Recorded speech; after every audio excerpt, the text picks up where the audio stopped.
Hello movie lovers, सन की explainer presents animal. ये कहानी है बलबीर सिंह के परिवार और उनके बेटे की, जो अपने पिता को एक सुपर हीरो मानता है। पर रणविजय सिंह का अपने पापा बलबीर सिंह के लिए ये ऑब्सेशन उसे कहां लाकर खड़ा करेगा, ये हम देखेंगे आज की मूवी एनिमल में। अब मूवी की शुरुआत में हमें रणविजय का बचपन दिखाया जाता है। यहाँ जब वो क्लास में आते हुए अपनी बहनों को देखता है तो वो उसकी बहनों के साथ स्कूल से भाग जाता है, क्योंकि आज उसके पापा का बर्थडे था और इसलिए रणविजय को जल्दी से घर पहुंचना था। लेकिन उसकी टीचर को उसका ये बिहेवियर बिल्कुल भी पसंद नहीं आता। फिर टीचर ने रणविजय को क्लास खत्म हो जाने तक वही नीचे बैठे रहने की पनिशमेंट दे दी। पर जैसे ही क्लास की बेल बजती है वैसे ही रणविजय दौड़ पड़ता है अपने घर की ओर। वो अपने घर में चारों ओर पापा पापा चिल्लाते हुए अपने पापा को ढूंढ रहा होता है, लेकिन वो तो यहाँ नहीं होते। और तभी रणविजय की माँ ज्योति उसे समझाती है कि पापा काम में बिजी है और उन्हें फैक्ट्री जाना पड़ा। फिर रणविजय फैक्ट्री जाता है, लेकिन उसे अपने पापा यहाँ भी नहीं मिलते। फिर रात को सबके सोने के बाद उसके पापा आते हैं। तभी ज्योति उसके हस्बैंड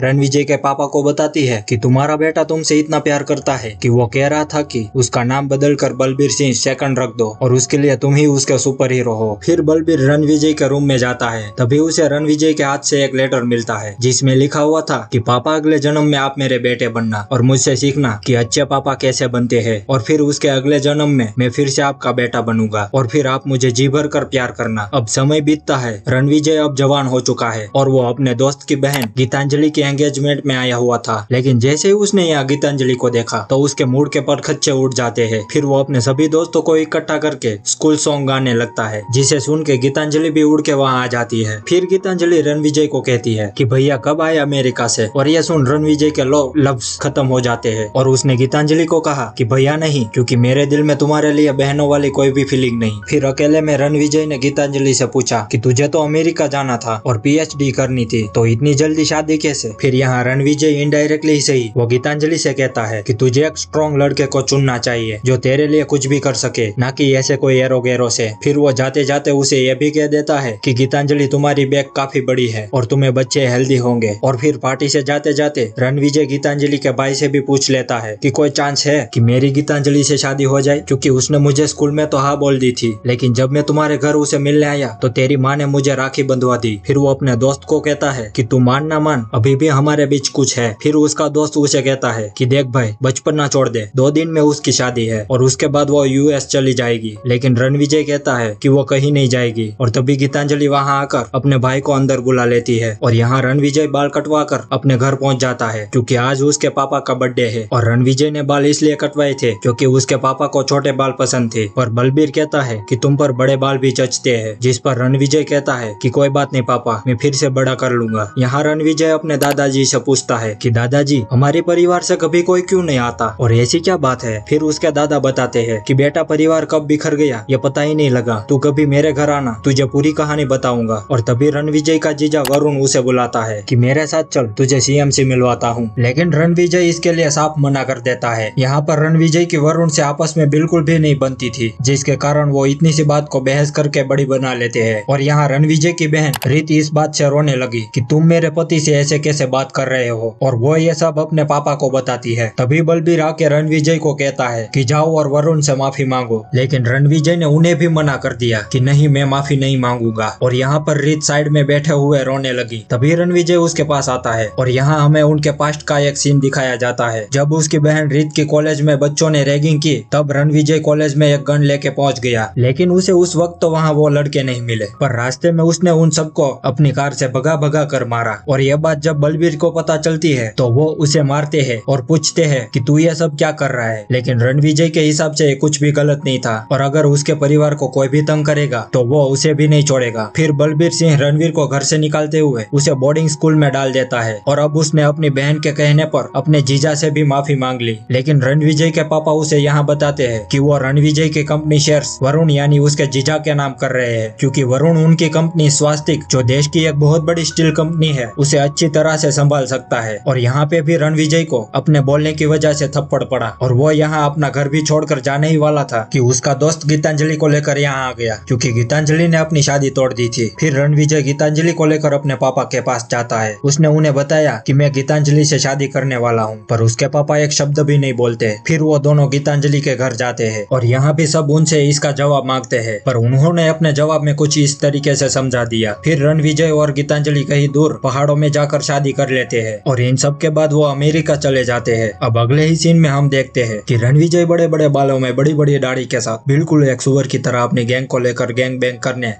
कमेंट्स में गाली मत देना, वो अपनी गैंग के साथ किसी ऑफिस मीटिंग में घुस जाता है जहाँ पे उसका जीजा वरुण बैठा था। यहाँ पे एक आदमी उन्हें देख रहा था, पर उन सबकी आंखें बंद करवा के रणविजय ने अपने ही जीजा का गला घोट के उसे तड़पा तड़पा कर मार दिया। और यहाँ पर रणविजय पर इतना खून सवार था कि उसने उसे मारने के बाद भी गोलियों से उसके शरीर के कपड़े फाड़ दिए, छल्ली कर दिया। अब रणविजय ने ऐसा क्यों किया, यह जानने के लिए हमें जाना होगा फ्लैश लाइट में, फ्लैशबैक में। यहाँ रणविजय के पापा बलबीर सिंह पर किसी ने अटैक कर दिया था, जिसके कारण पूरे 8 साल बाद रणविजय अपने पापा को देखने आया है, लेकिन उसे अपने पापा से मिलने से रोक दिया जाता है। यहाँ उसका जीजा उसे कहता है कि थोड़ा वेट कर, बहुत लोग हैं लाइन में, और वहीं रणविजय साइड में बैठ गया। तभी उसके पापा के दोस्त ने उसे यहाँ देखा और उसे उसके पापा से मिलवाया, और यहाँ दोनों ही एक दूसरे को देखकर इमोशनल हो जाते हैं। फिर बलबीर ने कहा कि जब मुझे पहली गोली लगी तो मुझे तेरी आवाज सुनाई दी, और जब दूसरी गोली लगी तो मुझे एहसास हुआ कि मैं अकेला था। फिर रणविजय यहाँ से निकलकर अपनी फैक्ट्री में जाता है। यहाँ उसने अपने सभी वर्कर्स को आश्वासन दिया कि पापा अब ठीक है, पर मैं आपसे वादा करता हूँ कि जिसने भी मेरे पापा यानी बलबीर सिंह पर हमला किया उसका गला मैं खुद काटूंगा। उसकी ये बातें सुनकर सभी वर्कर्स में जोश आ गया और सबको पता लग गया कि रणविजय चुप नहीं बैठेगा। फिर रणविजय यहाँ से सीधा अपने गाँव जाता है और उनका पिछले 20 सालों से अपने दादा के बड़े भाई के साथ कोई भी रिश्ता नहीं था। तो रणविजय यहाँ उनसे माफी और मदद मांगता है। उसने कहा कि पापा के पास सब कुछ है, यहाँ तक कि दुनिया के सारे रिसोर्सेस है, पर किसी के लिए वक्त नहीं, और इसलिए मैं आपसे माफी मांगता हूँ। मुझे आपकी मदद चाहिए, मुझे मेरे परिवार से, मेरे भाइयों से मदद चाहिए। फिर रणविजय अपने सभी भाइयों को लेकर दिल्ली निकल जाता है और उसने अपने भाई, अपनी गैंग अपने पापा के आगे खड़ी कर दी। फिर रणविजय ने अपने पापा का बॉडी डबल तैयार किया और कहा कि इसके बारे में किसी को भी पता नहीं लगना चाहिए, यहाँ तक कि उसकी बहनों को भी नहीं। फिर बलबीर सिंह के बॉडी डबल को यानी डुप्लीकेट को वरुण के सामने भेजा गया और वरुण भी उसे पहचान नहीं पाया। लेकिन उसी रात कहीं जाते हुए उस बॉडी डबल पर हमला हो जाता है, लेकिन वो बुलेट प्रूफ कार में था, तो शीशा उतार कर ये लोग उसे गोलियों से छल्ली कर देते हैं। रणविजय और उसके भाई जब तक यहाँ तक पहुँचते वो बॉडी डबल अपनी जान गंवा चुका था। यहाँ हॉस्पिटल में जैसे ही वरुण और रीत दोनों पहुँचते हैं तो अपने पापा को देखकर रीत तो बहुत खुश थी, लेकिन वरुण नहीं। और यहाँ पर वो एक आदमी को कॉल करता है और कहता है कि बलबीर सिंह अभी भी जिंदा है और जिसको तुमने मारा वो उसका डुप्लीकेट था। और ये सभी बातें दूसरी तरफ रणविजय ने भी सुन ली। यहाँ वरुण ये भी कहता है कि बेटे को तू मार, घर पे बाप को मैं मार दूंगा। तो इस सब के बाद क्या हुआ हम सब ने देखा। फिर इसके बाद वो लोग एक फ्रेडी नाम के आदमी से मिले जो हथियारों का सौदागर है, और रणविजय के कहने पर उन्होंने एक ऐसा वेपन बनाया था जिससे खुद फ्रेडी भी इम्प्रेस होता है और कहता है कि क्या आइडिया था। लेकिन इससे पहले कि वो लोग इस वेपन को देखते तभी बलबीर सिंह पर हमला करने वाला आदमी गैंग लेकर गैंग बैंग करने आ गया, और फिर रणविजय और उसके भाई यहाँ एक एक करके सबको मारते हैं। लेकिन दुश्मन लोग रुकने का नाम ही नहीं ले रहे थे। यहाँ उन्होंने पहले गन्स के साथ सबको मारा, फिर रणविजय ने अकेले ही कुल्हाड़ी से 50-60 लोगों को अर्जन वैली कर दिया। वाइब है ना, आई नो।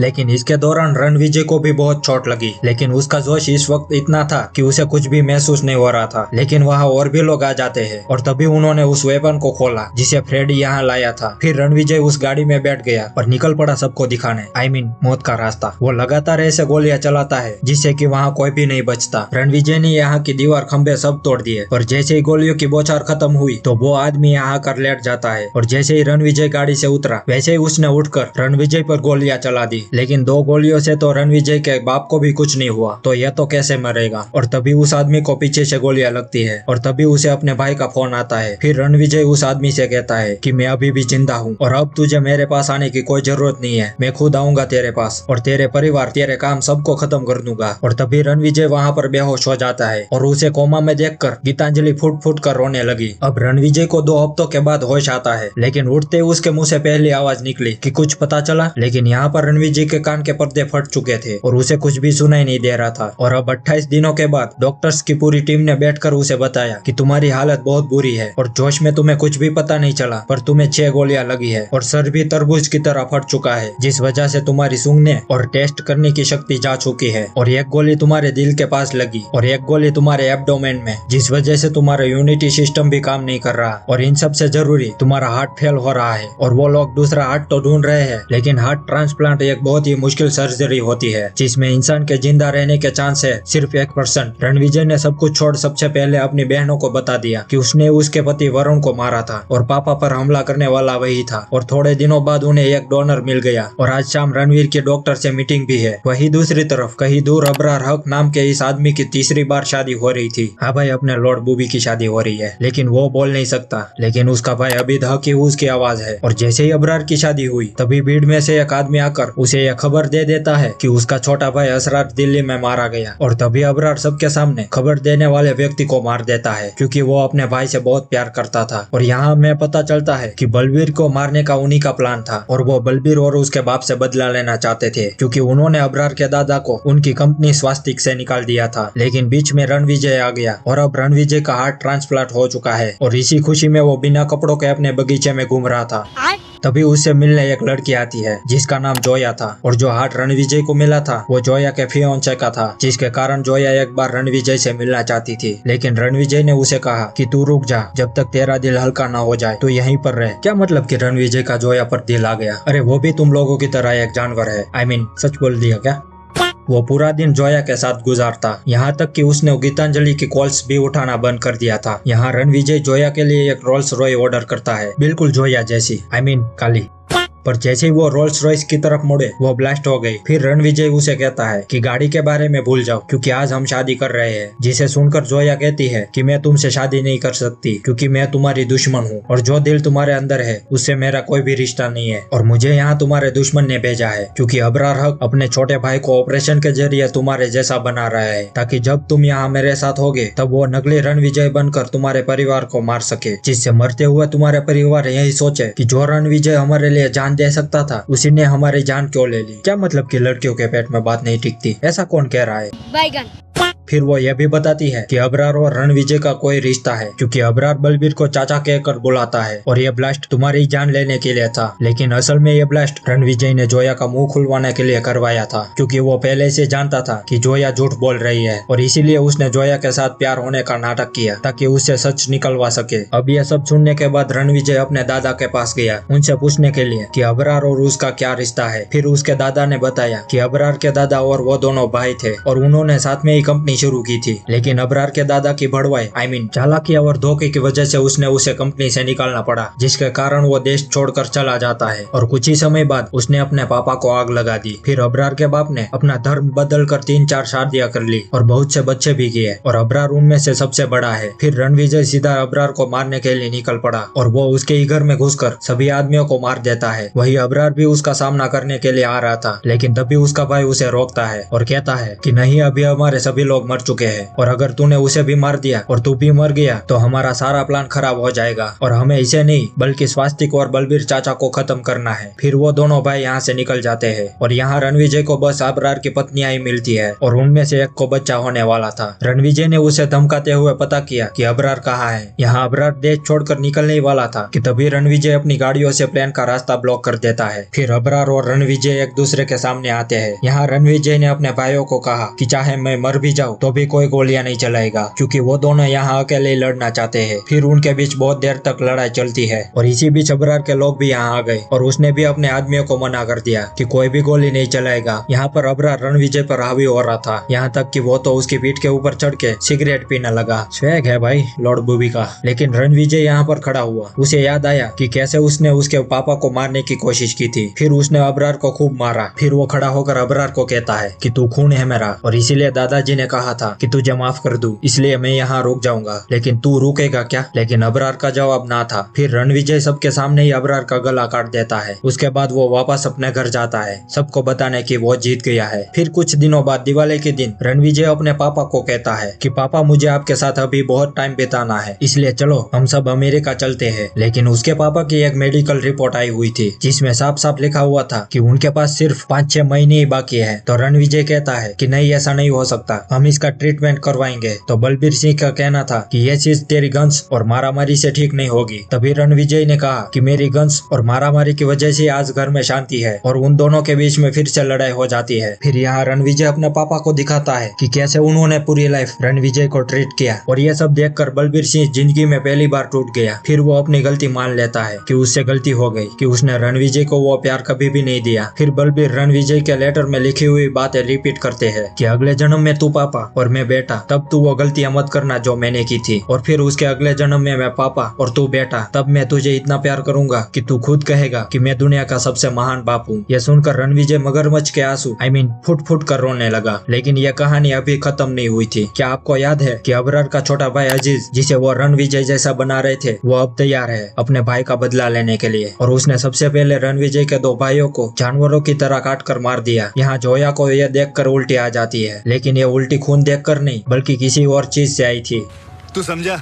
नहीं, तू समझा नहीं। यानी कि वो प्रेग्नेंट है। अब वो बच्चा रणविजय का है या फिर अजीज का, यह हमें पता चलेगा अगली मूवी एनिमल पार्क में। और ये जल्लाद बदला लेने आ रहा है। और इसी के साथ ये मूवी यहीं पर खत्म हो जाती है। और हाँ, अगर मूवी का एक्सप्लेनेशन अच्छा लगता है तो प्लीज वीडियो को लाइक, शेयर, कमेंट और चैनल को सब्सक्राइब करना ना भूले। और हाँ, जय श्री राम।